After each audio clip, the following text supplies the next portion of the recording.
In this video, let's see how to remove the engine air filter from this BMW 1 Series F20 with the gasoline engine. When it comes to engine air filters, a lot of people will choose to just remove the old filter, clean it up and then reinstalling it back. And some of you ask me what are the consequences of that. So in my opinion, if the filter is wet and is gonna mix with small dust particles, that's gonna be impossible to clean almost, because it's gonna still stick on the filter and that will reduce the airflow for the engine, and obviously that's not good. So you need to first inspect the filter, which I'm gonna do right now when I'm gonna remove it. So let's get started. So because I want to remove the air filter housing and give it a nice clean inside, I'm gonna disconnect this hose here. Let's unplug the mass airflow sensor.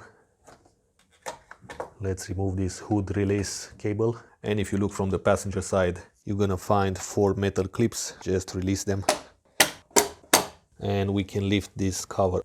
Just take it out from these rubber bushings. Disconnect the hose.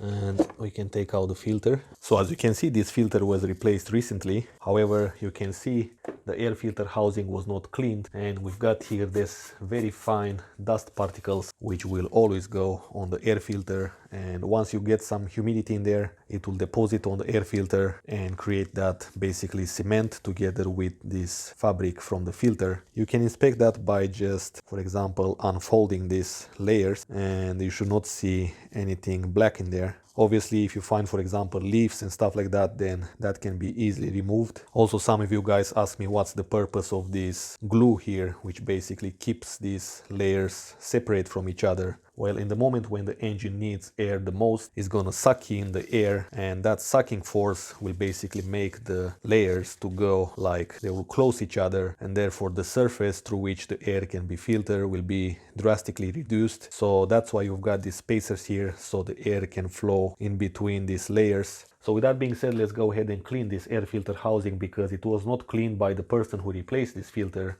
And we're gonna make it from this to this. Here is the part number if you need it. As you can see, this side is a lot cleaner because this is the surface where the clean air will travel. So actually having this big air intake is good for the engine and is good for the performance, because when the engine needs the air the most, you've got a reservoir full of clean air ready to go into the engine.